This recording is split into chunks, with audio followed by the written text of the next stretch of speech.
Voice sharp and certain as she passed the mashed potatoes across the table.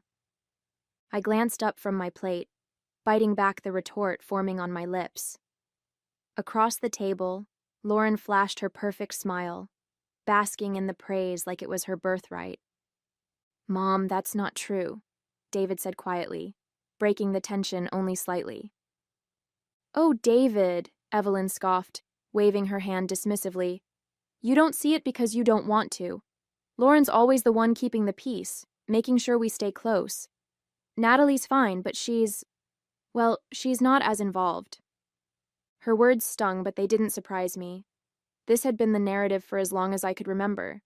Lauren was the glue, the peacemaker, the family's shining star. And me? I was just the dutiful daughter-in-law, always fine, but never enough. My name is Natalie, and I've been married to David for 8 years. From the moment I joined his family, I knew I was stepping into a dynamic where I'd always be second best. Evelyn, my mother-in-law, adored her daughter Lauren with a ferocity that bordered on blindness. Lauren could do no wrong, and I was tolerated. It wasn't that I didn't try. I cooked meals, hosted family gatherings, and stepped in whenever there was a crisis. But no matter what I did, Evelyn's praise always found its way back to Lauren. If I cleaned up after a chaotic family dinner, Evelyn would thank Lauren for organizing the evening. If I resolved a last-minute problem, Evelyn would say, "That's just Lauren's influence, keeping everything in order." At first, I tried to win her approval. I thought if I worked hard enough, she'd see my worth. But as the years went on, I realized that Evelyn's biases weren't about me. They were about her own need to put Lauren on a pedestal. The dinner dragged on, with Evelyn's comments cutting deeper as the evening progressed. "Natalie's always so quiet," she said at one point, smiling at Lauren. "You're the one who brings the energy to this family." I smiled politely, my hands clenched under the table. David gave me a small, apologetic glance, but he didn't say much. He rarely did when it came to his mother's favoritism. By the time dessert was served, I'd retreated into my own thoughts. I didn't need Evelyn's validation, I reminded myself. I'd learned to find strength in my actions, not her words. Still, as I cleared the plates and watched Lauren laugh with Evelyn, a part of me couldn't help but wonder how long it would take for the truth to surface, for Evelyn to see who was really holding this family together. Later that night, as David and I drove home, the silence in the car was thick. He kept glancing at me, probably trying to gauge my mood, but I didn't give him much to work with. Finally, he broke the quiet. "I'm sorry about my mom," he said, his voice low. I let out a small laugh, shaking my head. "Why are you apologizing for something she does every time we see her?" "I don't know," he admitted, gripping the wheel tighter. "I guess I feel like I should say something, but I never know how to make it better." "David, it's not your fault," I said, though the words felt hollow. "Your mom has always made it clear who she thinks holds this family together, and it's not me. Nothing you say is going to change that." He frowned but didn't argue. That was the thing about David. He hated conflict, especially when it came to his mom. When we got home, I went straight to the kitchen and started putting away leftovers from the dinner I'd prepared before we left. Cooking had always been my way of unwinding, a small act of control in a world that often felt chaotic. David leaned against the doorway, watching me. "You know she doesn't mean it, right? She just gets caught up in her idea of Lauren." I turned to face him, the frustration bubbling to the surface. "It's not just about Lauren, David. It's about the fact that no matter what I do, your mom refuses to see it. I work hard for this family. I cook, I clean, I make sure we're all taken care of, and she acts like it doesn't even matter." David sighed, running a hand through his hair. "I know, Natalie. I see it, and I appreciate everything you do." "Then why don't you say something to her?" I asked, my voice sharper than I intended. He hesitated, then shrugged. "Because I don't think she'll listen, and honestly, I don't want to start a fight that won't go anywhere." I shook my head, turning back to the counter.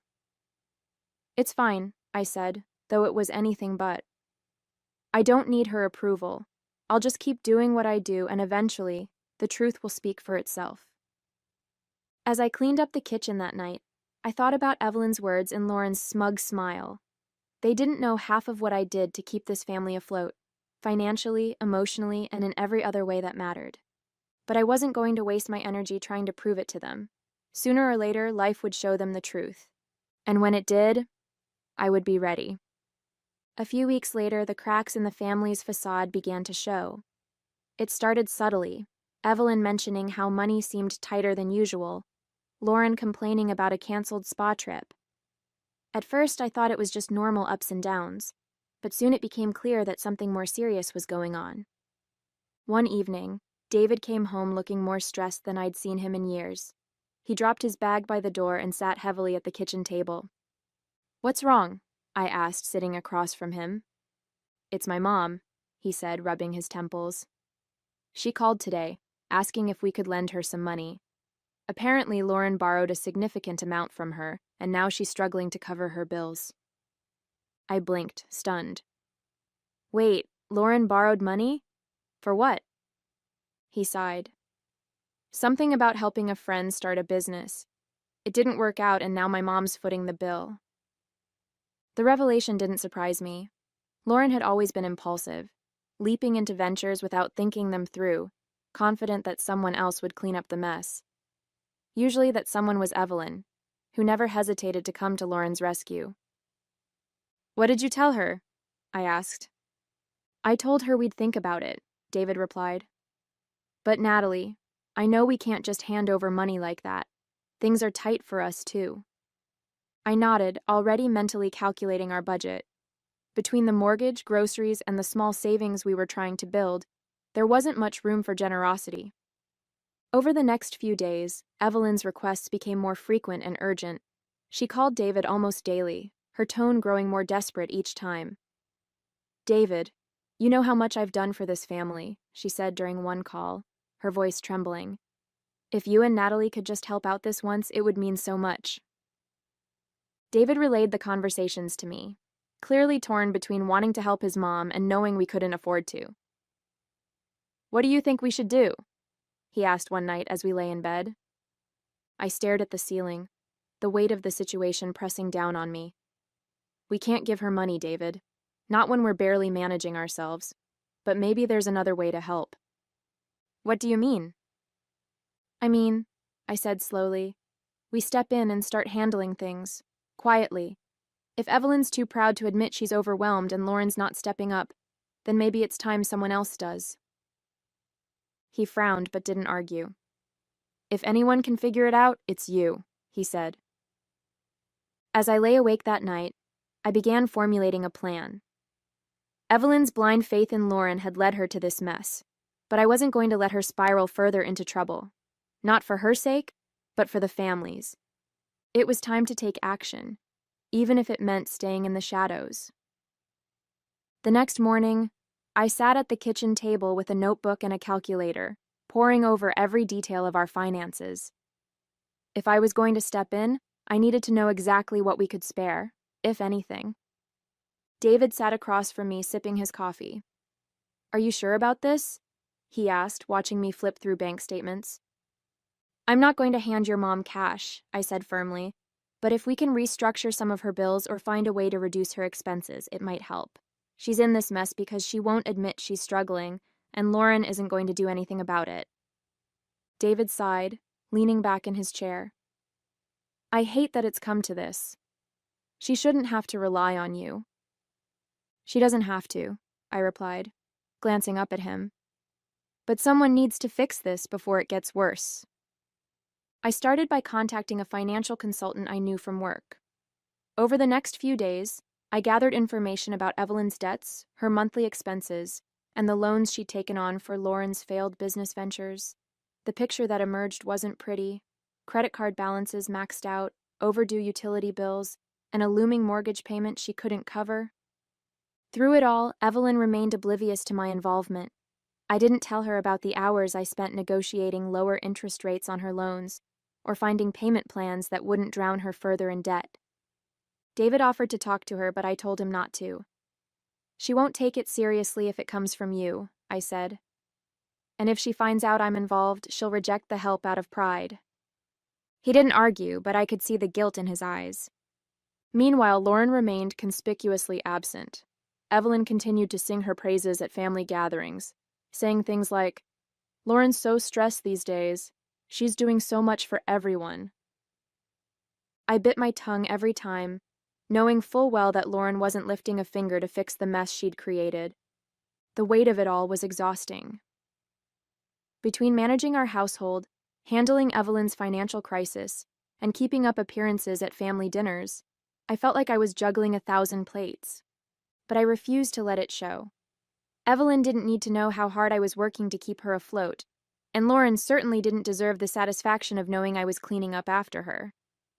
One night, as David and I sat on the couch after another long day, he turned to me and said, "You're incredible, you know that?" I smiled faintly, too tired to argue. "Let's just hope it works," I said. "It will," he replied, squeezing my hand. "Because you're the one holding everything together, even if no one else sees it yet." 2 weeks later, I started to see the results of my work. Evelyn's overdue bills were now manageable, her mortgage payments had been adjusted, and her interest rates were significantly lower. The changes weren't monumental, but they were enough to keep her afloat. Despite the progress, Evelyn's praise for Lauren remained constant. "Lauren's been such a rock for me," she said one evening over dinner. "She always knows just what to say to keep me calm." I clenched my jaw, forcing a tight smile. "That's great, Evelyn. I'm glad she's been there for you." David gave me a sympathetic look, but he stayed quiet. It wasn't worth starting a fight, not when Evelyn was so blinded by her perception of Lauren. The final straw came when I overheard a phone call between Evelyn and Lauren. I'd stopped by Evelyn's house to drop off some paperwork related to her new payment plans. As I walked up the driveway, I heard her voice through the open window. "Don't worry about it, Lauren," she said, her tone warm and reassuring. "I'll figure it out. You've already done so much for this family." I froze, my stomach twisting. Done so much? Lauren hadn't done a thing except create the financial mess I'd been working tirelessly to fix. When I knocked on the door, Evelyn greeted me with her usual strained politeness. "Natalie, what a surprise," she said, stepping aside to let me in. "I just wanted to drop these off," I said, handing her the folder. "They're the finalized payment schedules for your bills. Everything should be in order now." She glanced at the papers briefly, then set them aside without much acknowledgement. "Thank you," she said almost dismissively, "but you didn't have to go to so much trouble." "It wasn't any trouble," I replied evenly, though my chest ached at her indifference. As I drove home, the frustration boiled over. I'd spent weeks fixing Evelyn's finances, sacrificing my time and energy, all while she continued to heap credit on Lauren. David found me in the kitchen later that night, furiously scrubbing a pan. "What happened?" he asked, concern etched across his face. "She doesn't even care," I said, my voice shaking. "I've done everything to help her, and all she can talk about is how amazing Lauren is." He sighed, wrapping his arms around me. "I'm sorry, Natalie. She'll see the truth eventually. People like Evelyn can't ignore the facts forever." I leaned into him, letting the tears I'd been holding back finally fall. "She'd better," I said quietly, "because I'm done letting her take me for granted." After that night, I made a decision. I wasn't going to argue with Evelyn or try to convince her of my worth. Instead, I would focus on finishing what I started. The truth would come out in its own time, and when it did, there would be no denying what I had done for this family. Over the next few weeks, I continued to manage Evelyn's finances, streamlining her payments and negotiating better terms with creditors. Every improvement I made strengthened her financial position, yet I remained in the shadows. Meanwhile, Lauren's absence became more glaring. She wasn't around for family dinners anymore, claiming she was too busy. Evelyn still spoke about her as though she were some kind of savior, but the cracks in her illusion were starting to show. One afternoon, I received a call from Richard, the financial consultant I'd enlisted to help Evelyn. "Natalie, I've just finished reviewing Evelyn's account, he said. She's in a much better place now, but there's something you should know. What is it? I asked, my stomach tightening. Her daughter, Lauren, has been funneling money from Evelyn's account to cover her personal expenses. It's been going on for months. The air left my lungs. Are you sure? Positive, Richard replied. The transfers are small enough to fly under the radar, but they add up. Evelyn might not even realize it's happening. I thanked him and hung up, my mind racing. Lauren wasn't just neglecting her responsibilities. She was actively sabotaging Evelyn's finances. That evening, I told David what Richard had uncovered. His face darkened as I laid out the details. This has gone too far, he said. You've done everything to help my mom, and Lauren's just taking advantage of her. I know, I said, my voice steady. But this isn't about Lauren anymore. It's about Evelyn understanding who's really been there for her. What are you going to do? He asked. I met his gaze, a newfound determination in my chest. I'm going to make sure she sees the truth. The next day, I scheduled a family meeting. Evelyn was hesitant and Lauren was predictably late, but I didn't let it deter me. When we were all seated in Evelyn's living room, I handed her a folder containing the financial records Richard had compiled. What's this? She asked, flipping through the pages. It's the truth, I said, my voice calm but firm. Everything I've done to help you, and everything Lauren's been doing behind your back. Evelyn's eyes widened as she read, her hands trembling. Lauren immediately tried to dismiss it. Mom, you can't believe this. Natalie's just trying to make me look bad. But the evidence was irrefutable, and for the first time, Evelyn couldn't brush it aside. The silence in the room was deafening as Evelyn flipped through the documents. Her hands shook, her face pale, as the reality of the situation sank in. Lauren shifted uncomfortably in her chair, her usual confidence slipping. This can't be right, Evelyn stammered, though her voice lacked conviction. It is, I said firmly. For months, Lauren has been siphoning money from your accounts while you've been struggling to stay afloat. Meanwhile, I've been the one negotiating with creditors, managing your payments, and ensuring you didn't lose your home. Lauren shot to her feet, her voice shrill. Mom, this is ridiculous. Natalie's just trying to make me look bad because she's jealous of how close we are. I met her glare with calm resolve. This isn't about jealousy, Lauren. It's about the truth. And the truth is, you've been taking advantage of your mother while I've been cleaning up your mess. Evelyn's gaze darted between us, her expression a mix of disbelief and dawning realization. Lauren, she said finally, her voice trembling. Is this true? Lauren faltered, her bravado crumbling. I didn't mean for it to get out of hand, she muttered. I was going to pay it back. Pay it back with what? I countered, my tone sharp. Another failed scheme? Another excuse? For the first time, Evelyn didn't defend her daughter. She slumped back in her chair, the weight of her favoritism crashing down around her. How could you do this, Lauren? She whispered. I trusted you. I thought you were helping me. Lauren didn't respond.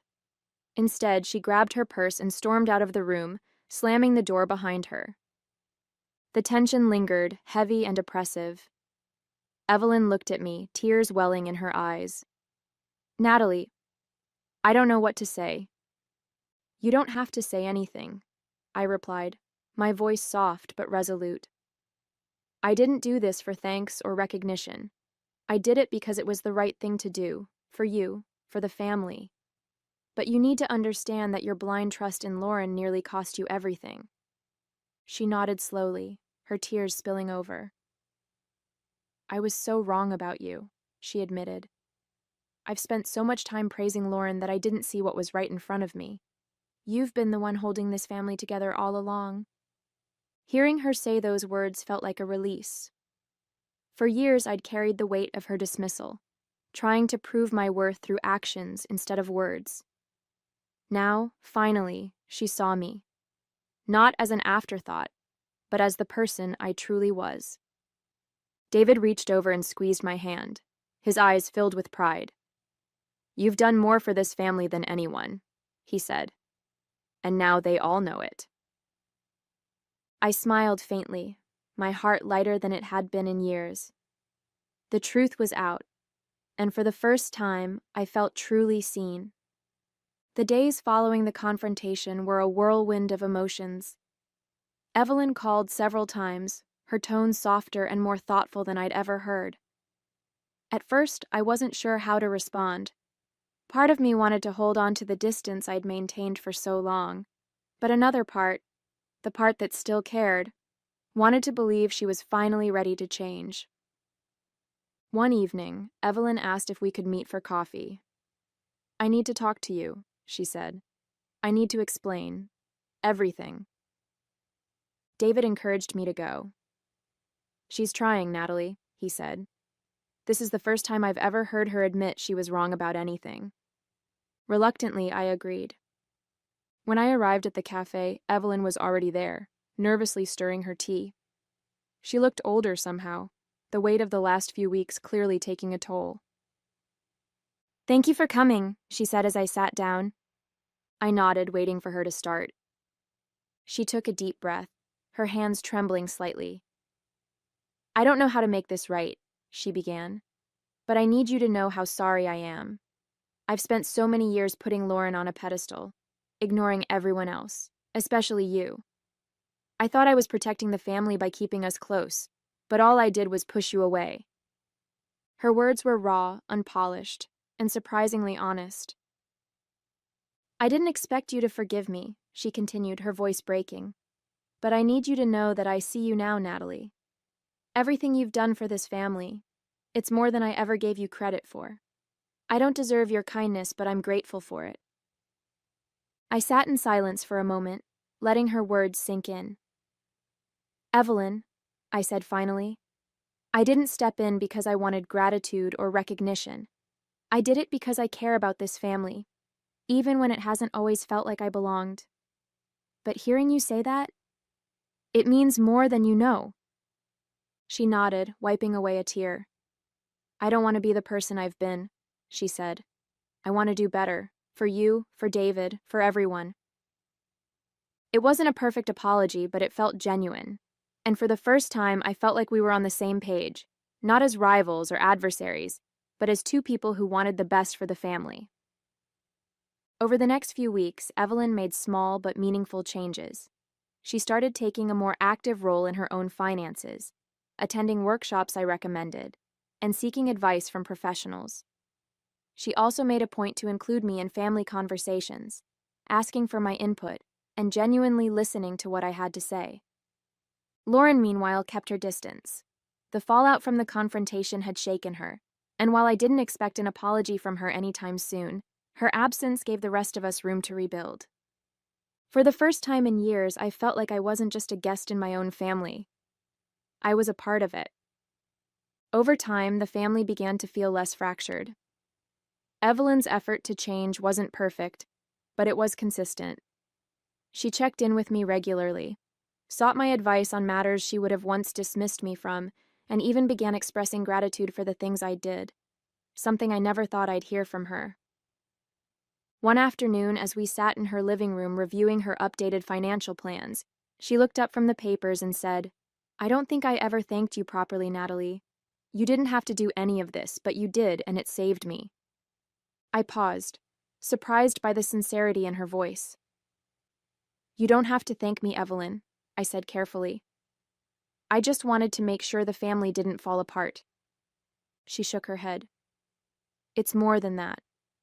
You've been the foundation of this family for years, and I was too blind to see it. That's on me. But I see it now, and I'll never take that for granted again." Her words settled something deep inside me. For years, I'd silently carried the burden of her dismissal, wondering if I would ever be enough in her eyes. Now, for the first time, I felt seen, not for what I could do, but for who I was.